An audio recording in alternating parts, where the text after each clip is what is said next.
হয় নমস্কাৰ এনি ভাৰত 24 চাই থকা প্ৰতিজন দৰ্শক মই স্বাগতম জনাইছো। গৰীব কাক কয়? এজন গৰীবেহে বুজি পায়। আৰু যেহেতু শীতৰ সময় অতিপাত ঠাণ্ডা পৰিছে আৰু এখন কম্বল এজন দৰিদ্ৰ লোকৰ কাৰণে কিমান মূল্যৱান সেইজন এজন গৰীবেহে বুজি পায়। আৰু সেই ক্ষেত্ৰত হাউলিৰ উঠি অহা এজন ব্যৱসায়ী আগবাঢ়ি আহিছে, দৰিদ্ৰ লোকৰ হাত ধৰি তেওঁ আগবাঢ়ি আহিছে। আৰু আমি দেখিছিলো যোৱাকালি দেখিছো, পৰহিয়ে দেখিছো তেওঁ দৰিদ্ৰ লোকৰ শ্ৰেণীৰ হাত ধৰি কেনে তেওঁলোকক আচলতে ব্লেংকেট তেওঁ বিতৰণ কৰিছে। এক সুন্দৰ পদক্ষেপ বুলি ক'ব লাগিব। আৰু সেই ক্ষেত্ৰত মই সেইজন ব্যক্তি মোৰ কাষত আছে আৰু মই সেইজন ব্যক্তিৰ ওচৰলৈ মই যাব খুজিম। যিহেতু আপুনি এতিয়া বৰপেটা ৰোডত যিহেতু মই উপস্থিত আছো, আপুনি বৰপেটা ৰোডৰ এখন ভিতৰৰ অঞ্চলৰ পৰা বিতৰণ কৰি আহিছে বস্ত্ৰ, কি ক'ব খোজে?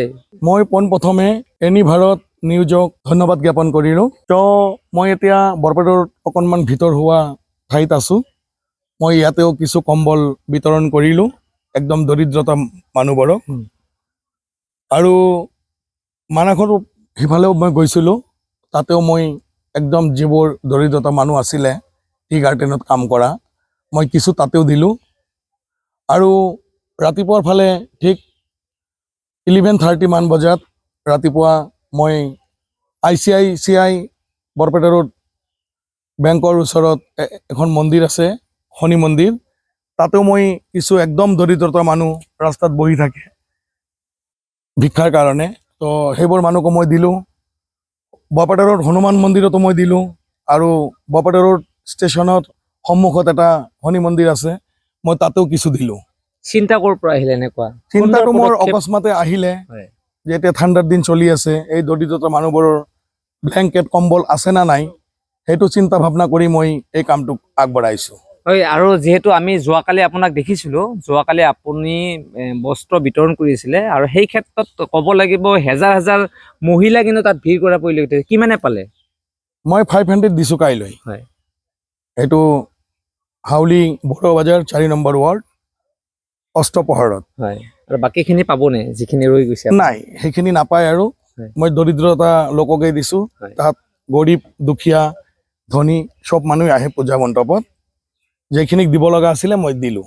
আজি ক'ত ক'ত বিতৰণ কৰিলে আপুনি? আজি মই বৰপেটা ৰোড দিলোঁ, বৰপেটা ৰোড মই 3 জেগাত দিলোঁ, আৰু মানাসত দিলোঁ, সেইখিনিয়ে। আৰু যিহেতু আমি ক'ব লাগিব অসম বা বৰপেটা জিলাত বহুত ডাঙৰ ডাঙৰ ব্যৱসায় কৰা ব্যক্তি আছে, তেওঁলোকক কি আহ্বান দিব খোজে এই ক্ষেত্ৰত? সেইটো নিজৰ নিজৰ ব্যক্তিগত কথা, তাত মই একো ক'ব নাযাওঁ।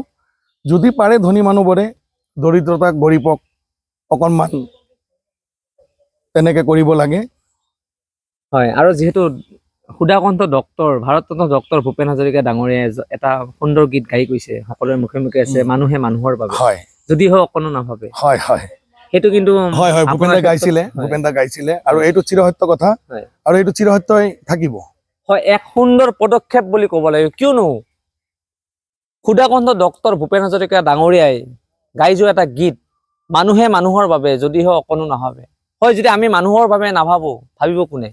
আৰু এই যি আচলতে হাউলিৰ উঠি অহা যি যুৱক, ব্যৱসায় কৰা এজন যুৱক, আৰু তেওঁ আচলতে দৰিদ্ৰ মানুহৰ সৈতে তেওঁ হাতত হাত ধৰি কেনে আগবাঢ়িছে। আৰু এই ক্ষেত্ৰত যিহেতু প্ৰচণ্ড ঠাণ্ডা শীতৰ প্ৰভাৱ পৰিছে, আৰু সেই ক্ষেত্ৰত এখন কম্বল বা ব্লেংকেট, যি দৰিদ্ৰ লোকৰ মানুহে জানিব ঠাণ্ডাৰ দিনত এখন ব্লেংকেটৰ কিমান প্ৰয়োজন হয়, আৰু সেই ক্ষেত্ৰত এক সুন্দৰ পদক্ষেপ বুলি ক'ব লাগিব। আৰু মই ক'ব খুজিম আমাৰ চেনেল যি এনি ভাৰত 24 চেনেলৰ তৰফৰ পৰা মই তেওঁক ধন্যবাদ জনাইছোঁ, কাৰণ তেওঁ এক সুন্দৰ পদক্ষেপ তেওঁ গ্ৰহণ কৰিছে। হয়, মোৰ কেমেৰা সহযোগীৰ সৈতে মই কৌশিক দাস, এনি ভাৰত 24। ৰঙাপাৰাবাসীৰ বাবে সুখবৰ। আপুনি যদি দুচকীয়া বাহন ল'ব বিচাৰিছে, তেন্তে এতিয়াৰে পৰা আৰু চিন্তাৰ কোনো প্ৰয়োজন নাই।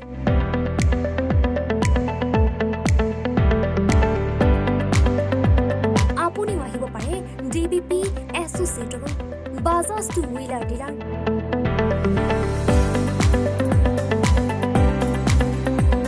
আমাৰ ঠিকনা ৱাৰ্ড নং 8, ঠাকুৰবাৰী ৰোড, ডাকঘৰ, ৰঙাপাৰা, জিলা শোণিতপুৰ। আমাৰ যোগাযোগৰ নম্বৰ 9435707133 9707967285285।